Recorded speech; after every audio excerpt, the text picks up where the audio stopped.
The Spyro ReIgnited Trilogy was announced, to the rapture of all gamers in their mid-20s, on the 5th of April 2018. Bedsheets were soiled everywhere. Following on from the monumental success of the Crash Bandicoot Insane Trilogy, Toys for Bob decided to throw their hats into the ring and cash in on that sweet, sweet 90s nostalgia that had recently cemented itself as the most vogue thing since Madonna. Everyone's favourite Purple Dragon had a shiny new graphics upgrade, bringing him firmly into the present. I love you, you love me. No, not him. Jesus, that was scary. Scary then, scary now, it's okay. Remember what Daddy said, he's not real. He's not real, he's just a man in a suit. Now, I'm sure you've watched a few of these reviews, so I'm going to keep it short, sharp and sweet.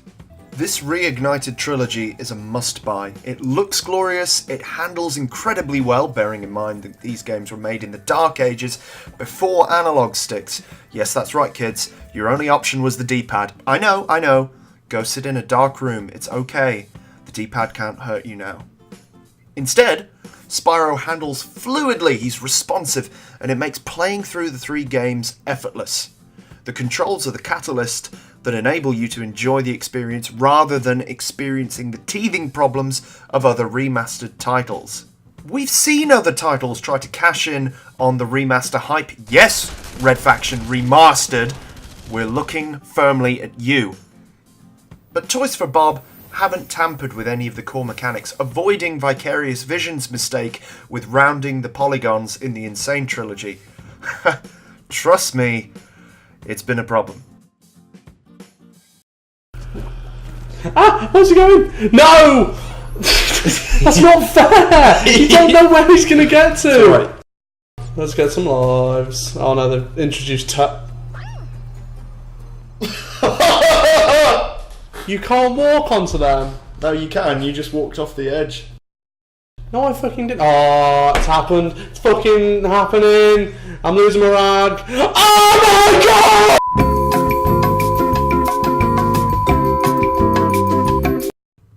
It's been really refreshing to have some respite from the dark, broody world of modern AAA titles. And that's the biggest selling point for Spyro.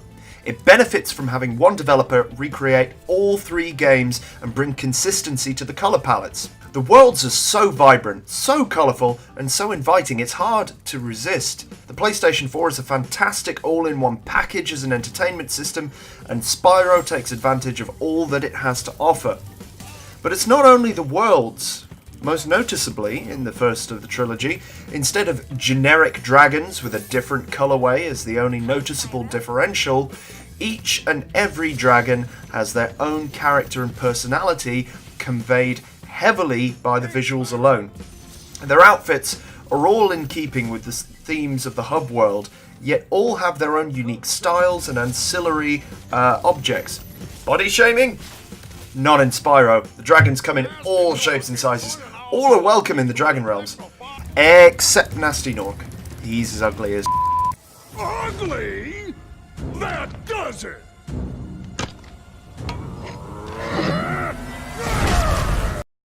Special mention also to the voice acting.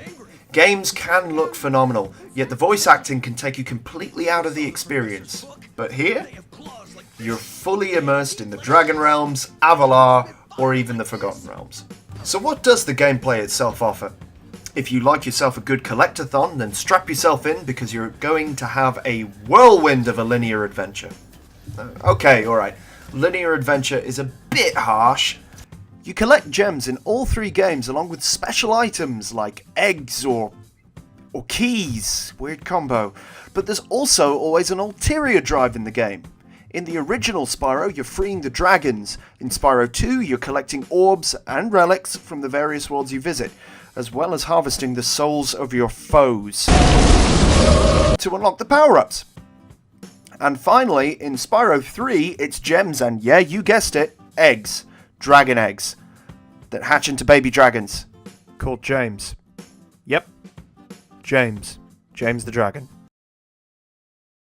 Whilst not as big of an open world as modern standards would dictate, the levels, or worlds, don't feel small either. They hold up pretty well after 20 years. Not too big, not too small. Pro tip though, press the L3 button if you're taking up the gem hunt. Sparks is your friend. The cutscenes add a lot of charm to what is already an endearing story. They help to flesh out the mini-stories taking place within the levels, providing further depth to the Spyro mythos. The difficulty curve, you could play this game horizontally and not encounter any... Wait, no, not that level. No, I hate those pterodactyls. Just help me out, please! Look, I don't think you really understand the gravity of the situation right now. I've got a hulking green monstrosity, no, not Shrek, coming for me, and I just need you to cooperate! So this battle has become very well known across the internet, some even calling it harder than Dark Souls. Now, I wouldn't go that far, but it is challenging. Why? The pterodactyls. Toys for Bob offer up a near perfect experience apart from this one level. Now, if you're a linear gameplay loving like myself, you'd have started at Spyro 1, defeated Nasty Nork, and made sure to grab all the loot along the way, continued in kind during the first half of Spyro 2, and then meet an absolute hulking green roadblock in the form of Gulp. In short, he's an and prepare to lose clumps of your hair. Drop a comment below and let me know if you're having the same issues and we can form some kind of anti-Gulp solidarity movement. Otherwise, there's not really a challenge in terms of the gameplay. You can expect a rage-free experience. My only other criticism is that you could complete the entire trilogy within 20 hours or so. It leaves you wanting more. Yet, paradoxically, I also found myself only being able to play through the 3 games in short bursts. Now, maybe that's more reflective of my own attention span, but at times I did find the gameplay to be quite repetitive. For example, all the standard enemies in the game require at most 2 hits to be defeated, which once you get into the rhythm, or put 10 hours of your life that you'll never get back into it, it almost becomes muscle memory. I find myself requiring a break every now and then to kind of recharge my batteries so I can continue to explore the magical world that the ReIgnited Trilogy had to offer.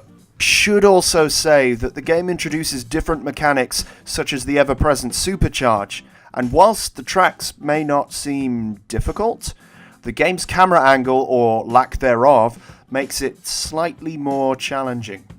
But those points aside, I could wax lyrical about why this is the perfect chill-out game for a while, but I think you get the picture. So, let's tally up the positives and the negatives. At £22 or $28 US, it's not going to break the bank. It is fantastically vibrant. The voice acting is brilliant, quite like my own voiceovers. And just in case you're listening, Toys for Bob, just give me a call, slide into my DMs, you know what to do. Toys for Bob have, in my humble opinion anyway, improved the gameplay. And they've managed to make an already lovable game even more inviting. The difficulty curve means it's fun for the whole family, even Great Aunt Megan. And now for some drawbacks. Gulp is an and you'll think so too. It leaves you wanting more, yet it also can fall victim to repetitive gameplay. So overall, this gets my seal of approval, and it's incredible to see 2 of the original PlayStation mascots given the love and care that they deserve after their years in the wilderness. Spyro was in part responsible for the success of the console at the time, and helped to cement Sony's place in the premier tier of console gaming. It was sad to see the franchise lose its way, and for the lovable dragon to be relegated to a supporting cast role in the Skylanders games, after a very divisive reboot. But more importantly, the game gets a solid 3 gulps out of 5. But what do you guys think? Were you excited to see Spyro return? Do you think Toys for Bob have done the original trilogy justice? What would you want to change? Drop a comment below and let me know what you think. And let me know what game you want us to review next. Thanks for listening, guys. And why not check out some of our streams or some of our past videos? If not, just drop a like and subscribe for more content. Thanks again. We'll see you next time. Promise you'll come visit As yet Untitled. soon, okay?